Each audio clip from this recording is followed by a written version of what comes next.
Então, nós vamos continuar o nosso conteúdo com a Semana de Arte Moderna.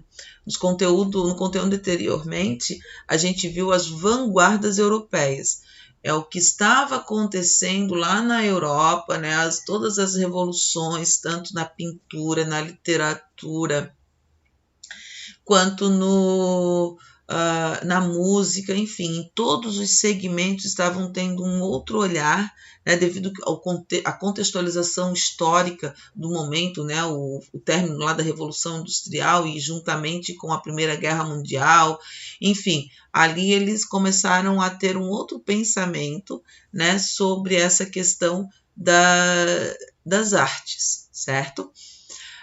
Nós temos o futurismo, lembram lá do futurismo, que da vanguarda europeia, ele teve muita influência de máquinas, né? A questão da industrialização, a questão da valorização da máquina, né? E o futurismo ele vai estar muito presente nessa Semana de Arte Moderna e nesses autores, principalmente da primeira geração, tá? Por quê?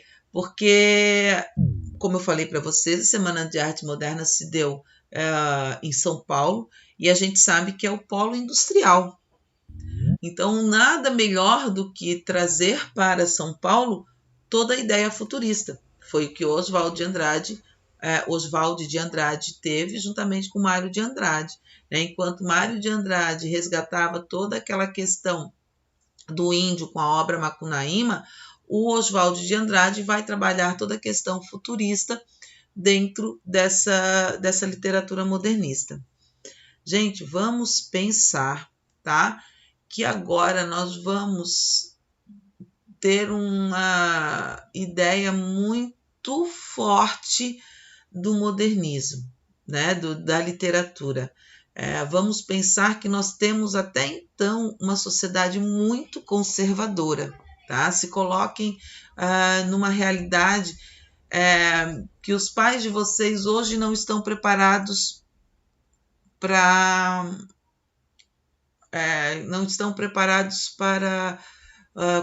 aceitar, né? Imaginem os avós de vocês, não falam nem muitos pais, porque os pais de vocês são jovens, né? Mas eu digo os avós de vocês. Imaginam alguma coisa que a sociedade vai impor como artística, como uma coisa importante para essa ruptura com o passado, para essa ruptura com o conservadorismo e que vai impactar, né? Imaginem vocês, é o que aconteceu nesse momento, né? Eles estavam vindo de uma sociedade muito conservadora, né? Mesmo porque nós temos na literatura são representados esse conservadorismo em relação aos parnasianos, né? A sociedade hipócrita, uma série de coisas que eles colocam na sociedade daquela época, nesse momento.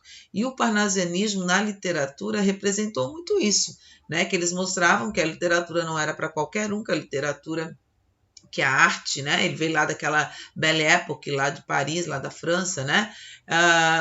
Aquela situaçãozinha toda que eram para um grupo de artistas. Aqui ele quis fazer a mesma coisa, só para um grupo de pessoas, não são para todos, nem todos têm o dom de escrever, então nem se mexa na literatura, tá? Deixa como tá, certo? Então, e a sociedade aceitava, porque, claro, eles tinham, né? Como a gente já conversou, eles tinham um cacife para se acharem, porque eles também eram excelentes escritores, mas um grupo fechado, eles eram fechados, tá? Enfim, e a semana e Oswald de Andrade, né, um playboyzinho da época, o pai dele tinha muitos bens, o pai dele ele era uma pessoa que não precisava da literatura para sobreviver, né? Então ele era uma pessoa muito viajada, teve seu grande amigo Mário de Andrade, não tinha o mesmo cacife que ele, óbvio, né? Mas ele andava sempre no meio, né, dessa elite literária, e Oswald de Andrade também. O pai de Oswald não tinha essa pretensão de que ele fosse artista, nem ele mesmo tinha essa pretensão, ele fazia mesmo uma literatura irreverente. Ele não queria pomposidade como os parnasianos queriam, né? Então ele ia contra tudo que os parnasianos propunham, ele ia contra eles, né? Então, a literatura dele era uma literatura altamente irreverente. Só que para isso, gente, assim, ó, eles tiveram que brigar muito, muito mesmo, para que a liberdade de expressão, para que tudo, né, fosse não uma forma engessada como os parnasianos. Eles queriam que todos tivessem a liberdade de escrever aquilo que tivesse vontade.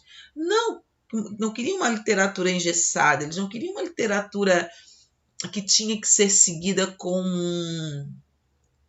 um ditador, uma coisa ditadora, né? Eles queriam ser liberdade, né? A liberdade de expressão, a liberdade de escrita. Então, é uma característica muito importante dessa Semana de Arte Moderna, porque ela vai se desdobrar. E o desdobramento dela vai se dar nessa primeira geração. A Semana de Arte Moderna e a primeira geração, elas se confundem muito, porque é uma coisa próxima da outra, os autores são os mesmos, as propostas são as mesmas, sabe? Então, a gente vai ver que elas estão muito fundidas, né? Elas vão estar muito ligadas ali a essa primeira geração. Então, vamos lá. Semana de Arte Moderna. Vão grifando aí na apostila o que vocês acharem relevante aqui nos slides. Tentei fazer um resumo, tá? Do que é muita coisa. Se a gente fosse falar aqui de tudo da Semana de Arte Moderna, nós ficaríamos 2 semanas falando sobre a Semana de Arte Moderna. Mas a gente, né, tem que tocar e eu tirei as partes mais importantes. Então, ali eu tenho esse cartaz da Semana de Arte Moderna, né? São Paulo, 1922. Então, a Semana de Arte Moderna, também chamada de Semana de 22, né, se deu nesse período, que foi a grande reviravolta da nossa literatura, né? A Semana de Arte Moderna foi uma manifestação artístico-cultural que ocorreu no Teatro Municipal de São Paulo, entre os dias 11 e 18 de fevereiro de 22. Então, esse período foi quando surgiu essa Semana de Arte, Moderna. Tá? E o teatro, alguém já teve, não sei se alguns de vocês já tiveram o prazer de entrar, né, nesse teatro. A gente se remete ao passado, quem gosta mesmo de artes, né, Lenice, eu, né, assim, que tem nessa área, história também, que a gente entra no Teatro Municipal como se a gente revivesse todo esse momento literário, artístico e histórico. Eu tento imaginar, quando eu fui lá, toda vez que eu vou a São Paulo, eu tento ir ao Teatro Municipal. E é como se eu tentasse olhar para aquele saguão, né? E tentar visualizar a Semana de Arte Moderna acontecendo ali com as exposições dos autores, das esculturas da Anita Mafalti, da Tarsila do Amaral. É como se eu tentasse colocar, me remeter aos recitais, né, de Martins de Villa-Lobos na música do Graça Aranha, recitando o poema Sapos, lá de Manuel Bandeira. A gente tenta se colocar naquela situação ali, o que aconteceu ali, né? O evento reuniu diversas apresentações, nelas a dança, música, recital de poesias, exposição de obras, pintura e escultura e palestras. Os artistas envolvidos propunham uma nova visão de arte. Tá? Então, isso daqui, uma nova... Cadê? Eles propunham uma nova visão de arte. É isso daqui que eles tinham em mente para esse período, tá?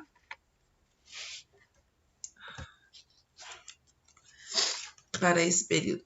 a partir de uma nova estética inovadora e que foram inspiradas aonde, gente? Nas vanguardas europeias, tá? Juntos eles visavam uma renovação social artística no país que foi deflagrada pela Semana de 22, que é o termo utilizado para este período também, tá? Então a gente não pode esquecer. Semana de Arte Moderna e Semana de 22 também têm o mesmo sinônimo, tá? Do acontecimento. Então é importante que vocês tenham isso em mente.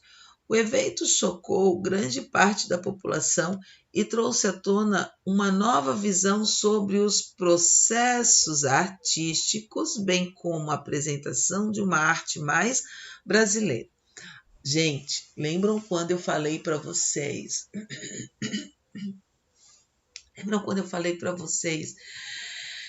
Que o romantismo ia ser muito importante? É que o romantismo ia ser muito importante para esse período? É aqui. Quando ele fala aqui, ó, uma arte mais brasileira. Quando ele busca essa arte mais brasileira, eles vão buscar a identidade do Brasil. E onde é que nós adquirimos a identidade do Brasil, gente? No romantismo.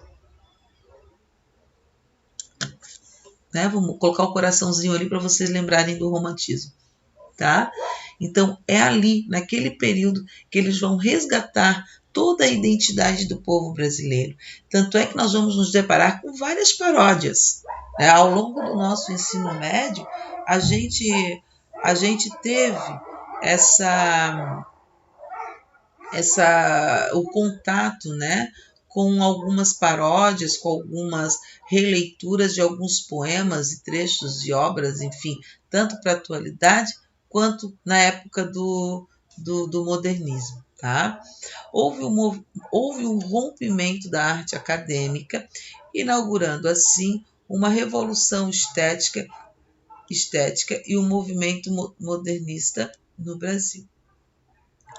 A arte acadêmica. Quando eu falo da arte acadêmica, eu estou falando de quem, gente? Do parnasianismo. Tá? Aqui nós temos, eu tirei uma fotinho aqui, né, para vocês terem essa visualização. O Oswaldo de Andrade, bem lindo, olha, gatão, cobiçado por todas as mulheres, né, da sociedade. Menotti del Pitti, pequenininho, bonitinho. Nós temos aqui o Mário, grande amigo de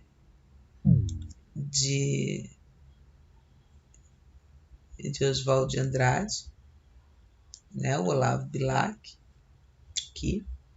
Ele não foi organizador, perdão, né, mas ele aqui é o fundador da academia, né, que eles fazem uma brincadeirinha que ele é parecido com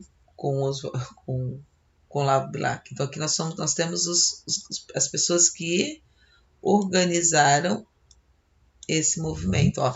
Essa escada aqui, ó, do Teatro Municipal é o vão, né? E lá em cima daí tu entra pro teatro. Aqui o saguão, aqui ao lado, tinha todas as exposições. Muito bacana, eu fico imaginando, né? Claro, gente, olha aqui, também eles não eram nem... Eles tinham essa proposta, mas eles eram altamente também da sociedade, né? Ó, Mário de Andrade foi uma das figuras centrais e principal articulador da Semana de Arte Moderna de 22. Ele esteve ao lado de outros organizadores, como Oswaldo de Andrade, né? E de Cavalcante, né, da parte artística. Nós também podemos colocar aí, se vocês, não sei como é que está na apostila de vocês, tem aí quem são os organizadores aí, eu quero que vocês deem uma olhadinha. Também podemos colocar aqui Graça Aranha, tá? Ele também participou. Lembrando que Graça Aranha foi o cara que participou lá do pré-modernismo, tá? Ó, fez.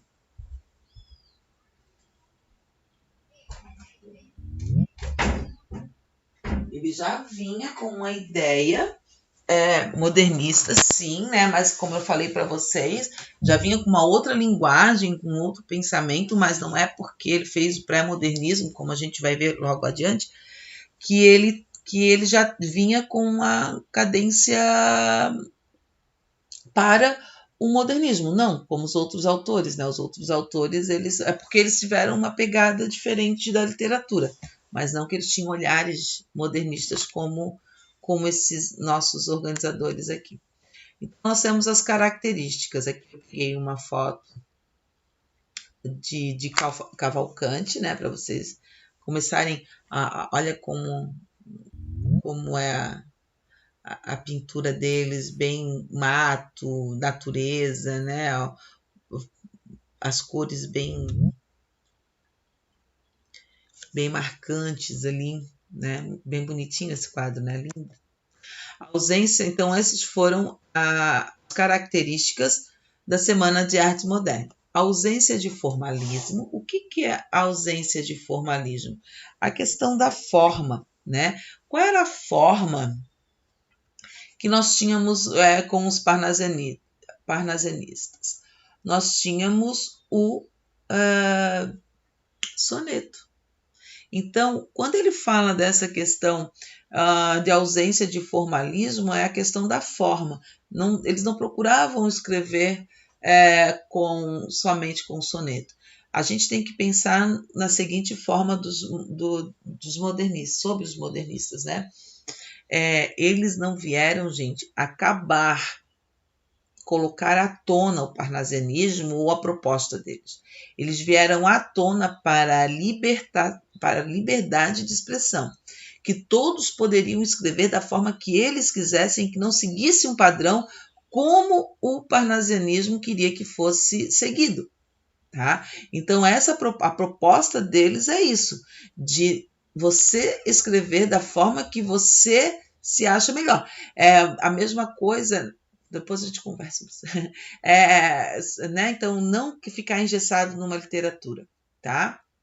Ruptura com o academicismo e o tradicionalismo, né? Essa questão do conservadorismo, essa questão de só uma coisa que é certa, né? Essa questão de trabalhar a linguagem rebuscada como o parnasianismo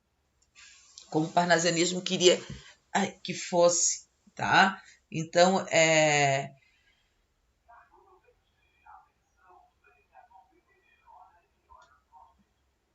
e ele né, trabalhar essa questão com mais liberdade, romper esse academicismo, romper essa preciosidade linguística, tá? Como tinha o parnasianismo. Influência das vanguardas europeias, como futurismo, cubismo, dadaísmo, surrealismo, expressionismo.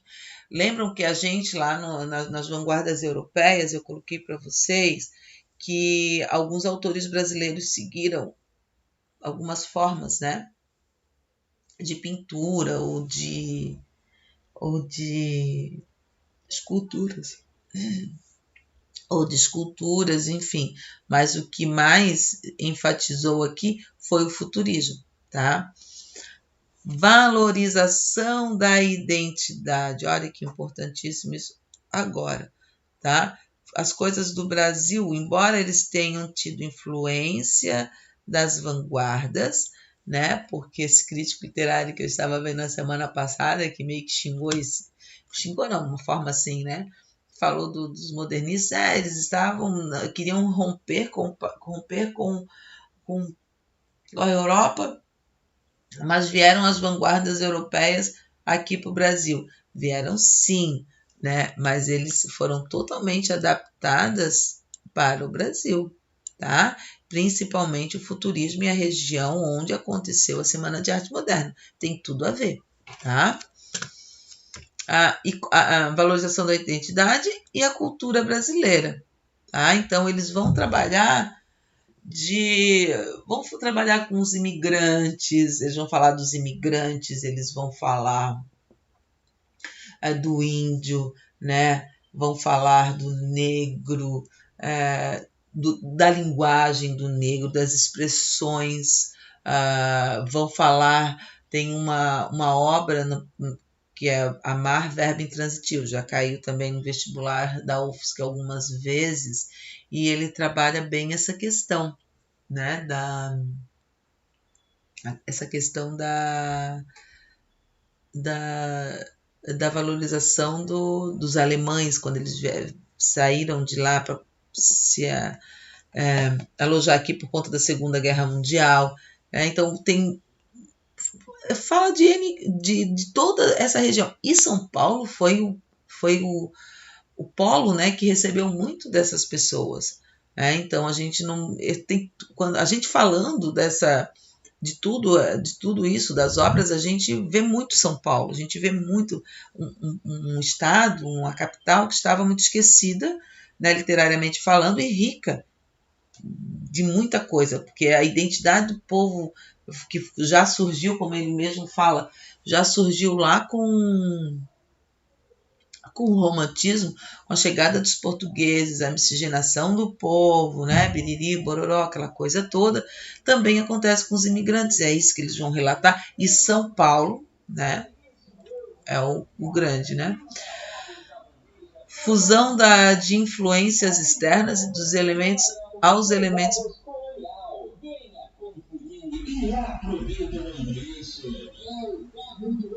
fusão de influências externas aos elementos brasileiros. Influências externas, vanguardas europeias. Trazer as vanguardas europeias para os elementos brasileiros e vice-versa, né? Colocá-los, incluí-los, trazê-los, como identificar essas características das vanguardas para os elementos brasileiros, dos elementos brasileiros.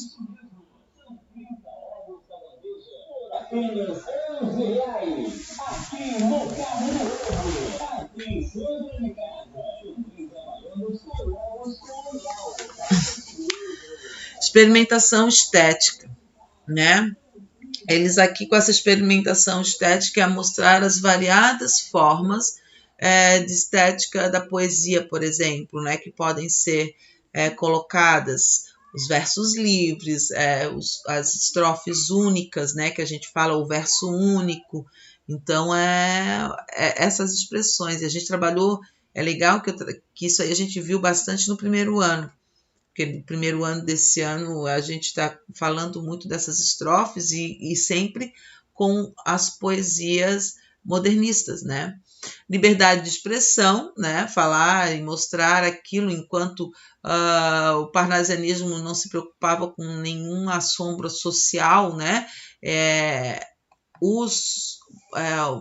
Os outros, né, a proposta dos modernistas é vir à tona também com essa questão da sociedade, eles vão mostrar isso também, e a mesma coisa, escrever aquilo que você tem vontade de escrever com o tema que você quer escrever. Aproximação da linguagem oral. Então, já que eles acabam com a questão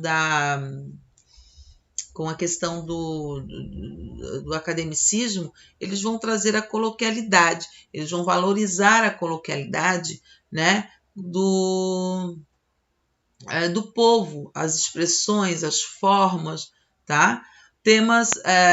Temáticas nacionais e cotidianas, o que acontece no dia a dia e o que acontece em território nacional, por exemplo, né? Nós temos Macunaíma, que já caiu também muitas vezes no vestibular da UFSC, e o DESC, ele trabalha bem as temáticas nacionalistas, né? Porque o gigante Adamasteu é do sul, e aí o Macunaíma sai do Nordeste, vai para a Amazônia, atrás do medalhão dele, né? E aí ele percorre como ele trabalha a questão regionalista, que uma hora o gigante Adamasteu está no sul, outra hora está no sudeste, outra hora foi para... Ele pipoca em todas as regiões do Brasil, e ele fala de cada característica da região do Brasil. Então, ele trabalha, e os temas, né, sociais que existem em cada região, tá? Aqui eu tenho uma foto de Mário e Oswaldo de Andrade, eles eram parceiros, tá? Nessa caminhada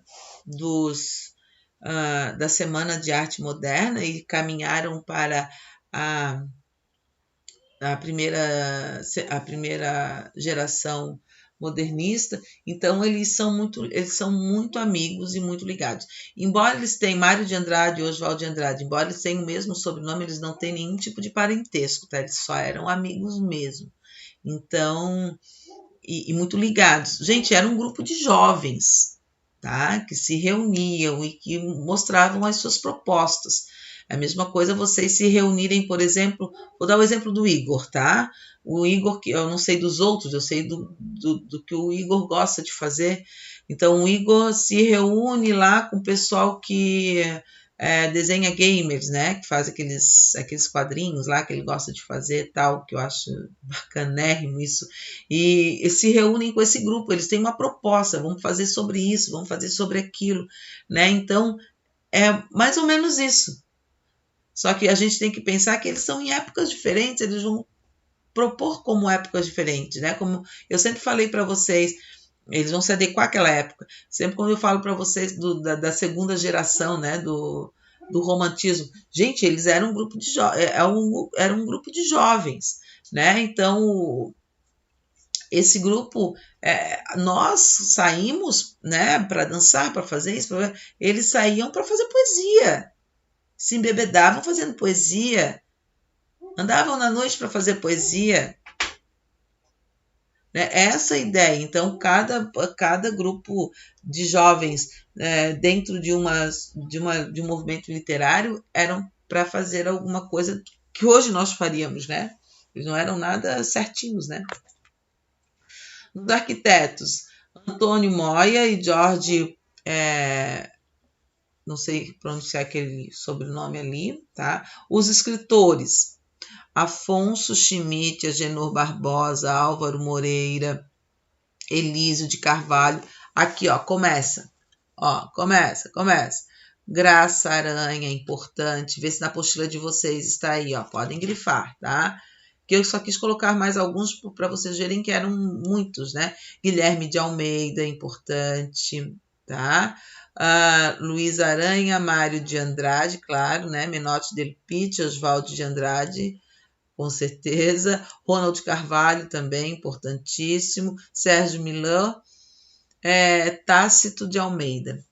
Nos escultores, William Remberg, esse daqui, ó, é o mais importante, Vitor Brecheret.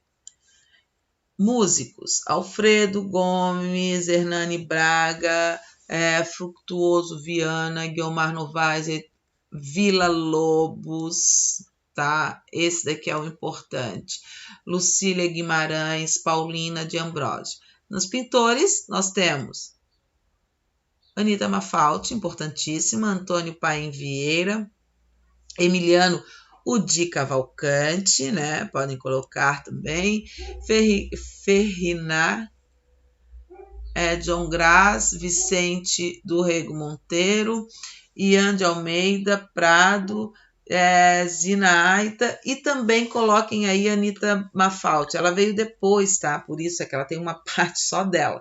Mas a Anita Mafalte, a Tarsila do Amaral, perdão, também podem colocar aí como importante, certo?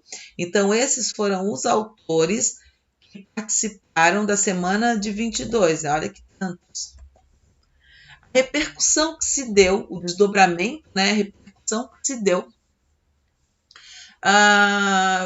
diante da Semana de Arte Moderna. Gente, quando aconteceu a Semana de Arte Moderna, antes, né, eram distribuídos cartazes.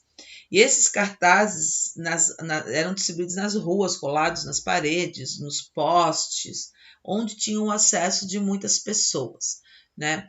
Só que essas pessoas achavam aquilo dali uma vadiagem, né? Que era uma libertinagem de um grupo de jovens que queriam afrontar a sociedade, né? E que não... Imagina, as mães, vamos supor, um exemplo, que as mães cobriam os olhos dos seus filhos ao passarem pelo cartaz, que aquilo dali não era coisa de família, aquilo ali era uma coisa fora do comum, tá? Fora dos padrões conservadores. Então, isso ficou muito presente, né? E quando aconteceu a Semana de Arte Moderna com aqueles escritores, tiveram várias repercussões, inclusive de artista que fizeram parte, né, que fizeram parte de escolas anteriores, né? A repercussão, a crítica ao movimento foi severa. As pessoas ficaram desconfortáveis com tais apresentações e não conseguiram compreender a nova proposta de arte. Os artistas envolvidos chegaram a ser comparados aos doentes mentais e loucos. Com isso, ficou claro que faltava uma preparação da população para a recepção de tais modelos artísticos. Monteiro Lobato foi um dos escritores que atacou com veemência as ações da Semana de Arte da Semana de 22. Então, aquilo que eu falei dessa questão da sociedade conservadora, que ela não estava preparada, é aquele primeiro tópico ali. Eles não estavam preparados para tal mudança, né? Foi uma ruptura, certo? Anteriormente, ele já havia publicado um artigo criticando as obras de Anita Malfatti em uma exposição da pintora realizada em 1917. Quando ele soube mesmo que ela tinha sido convidada a fazer essa exposição, meu Deus, né? Já tinha recebido a crítica de Monteiro Lobato e agora ela vai de novo, insistência, né? Eu já vou colocar a crítica que ele fez aqui contra a obra dela, né, em relação à obra de Anita Malfatti. E só falar um pouquinho de Tarsila do Amaral. Tarsila do Amaral, ela era namorada e chegou a se casar, né, com Oswaldo de Andrade, tá? Eles eram bem jovens e também logo se separaram. Então, ela era uma mulher desquitada, né, na época. E ela, imagina, um grupo de jovens arruaceiros, né, que se dizia a sociedade, uma desquitada, com uma escritora, uma pintora que não tinha crédito de Monteiro Lobato, né, por exemplo, e um grupo de amigos que não tinha aval dos parnasianos, né, considerados esse grupo de não tinha, imagina que credibilidade trazia para uma sociedade conservadora, nenhuma, né? Essa foi a crítica que o Monteiro Lobato fez a Anita Malfatti quando ela publicou a obra Boba, se eu não me engano, ou o Japonês. É uma dessas duas obras. Há duas espécies de artistas. Uma composta dos que vêm. Aquilo ali está com acento, gente, porque a escrita anterior eu não quis tirar nada, tá? Como foi colocado. Há duas espécies de artistas, uma composta dos que veem normalmente as coisas, a outra espécie é formada pelos que veem anormalmente a natureza e interpretam-na à luz de teorias efêmeras, sob a sugestão estrábica de escolas rebeldes, surgida cá e lá como furúnculos da cultura excessiva. Embora eles se deem como novos precursores de uma arte a vir, nada é mais velho do que a arte anormal ou teratológica. Nasceu com a paranoia e com a mistificação, né? Essas considerações são provocadas pela exposição da senhora Malfatti, onde se notam acentuadíssimas tendências para uma atitude estética forçada no sentimento das extravagâncias de Picasso e companhia. Ou seja, ele quis dizer que eles queriam um novo, né? Principalmente ela, né? com a obra dela, queriam um novo, mas que imitavam o que era lá de fora. É isso que ele está querendo, né? E o nome dessa crítica é Paranoia e Mistificação, né? Então ele brinca, faz uma crítica muito severa a Anita em relação às obras dela. Para Di Cavalcanti, a Semana de Arte Moderna seria uma semana de escândalos literários e artísticos, de meter os estribos na barriga da burguesiazinha paulista, né? Sendo que tinham alguns ali que faziam parte dessa burguesiazinha, né, como Oswaldo de Andrade. Aqui era o cartaz que foi distribuído, né, pela cidade, ó. Olha como era escrito ali, ó. Amanhã era com N. Às vezes, quando vocês escrevem lá pelo WhatsApp, tem alguns que ainda escrevem algumas coisas assim, sabe? Que eu me lembro da escrita passada. Ó, no saguão do teatro com TH, né? Ó. Aqui é o valor.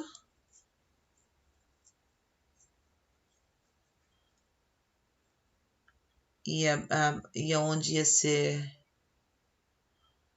iria ser vendido os ingressos. Aqui é um poema, né? Nós falamos um pouquinho lá dos autores. Aqui é um poema de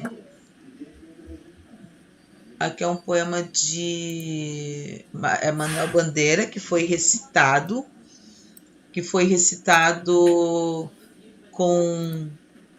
por Graça Aranha, né?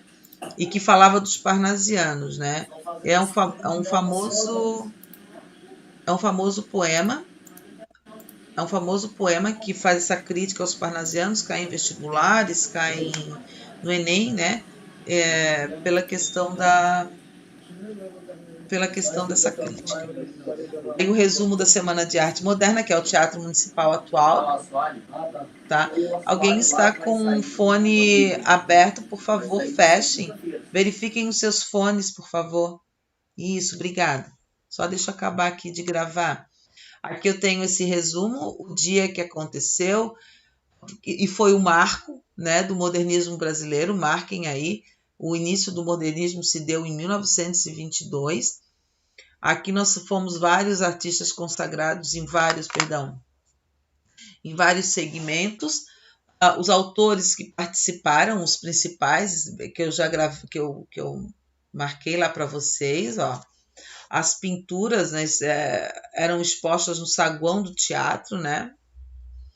As conferências, saraus, apresentação e dança e música aconteceram em 3 dias do evento e consolidou o ambiente propício para a publicação de diversas obras que caracterizavam a primeira geração do modernismo. Então, a partir dali, ó, a primeira geração do modernismo já foi considerado logo no desdobramento da Semana de Arte Moderna. Aqui é A Boba, né, de Anita Mafaldi. Eu acho que vocês já devem ter visto isso, né, com a Helenice, né? Eles fazem muita referência com o modernismo e com a vanguarda europeia. Baporu, né, que é da Tarsila do Amaral. Não, e a Tarsila do Amaral, ainda depois que se separou de Oswald de Andrade, ela namorou um jovem, um homem muito mais jovem do que ela, tipo, muito mais jovem do que ela, sabe? Então, meu Deus, ela não tinha, enquanto mulher, ela não tinha credibilidade para a sociedade nenhuma, porque não era o tipo de mulher que eles cultuavam naquela época, né? Pescadores de Didi Cavalcante, olha que linda a imagem que ele faz, os traços que ele coloca, né? Muito harmônico, né? Negro. Aqui ele bota o mais escuro com o mais claro, até para a questão esse sombreado, acredito, né? Para mostrar as variadas cores dos negros, né? Por causa da miscigenação. Essa obra aqui, tá? Do Vitor Brecheret, ele levou, Oswaldo de Andrade levou essa obra para a casa dele, que é o Cabeça de Cristo, né? O Cristo com tranças. E que a imagem de Cristo com tranças. Imagina uma sociedade conservadora altamente católica ainda, né? Quando ele chegou em casa com essa obra, a avó dele viu essa obra, ela ficou escandalizada com isso, né? Foi uma afronta para a família dele, porque a família dele era conservadora, né? Certo? Então aqui nós temos o nosso, agora nós vimos agora os slides, tá? E alguém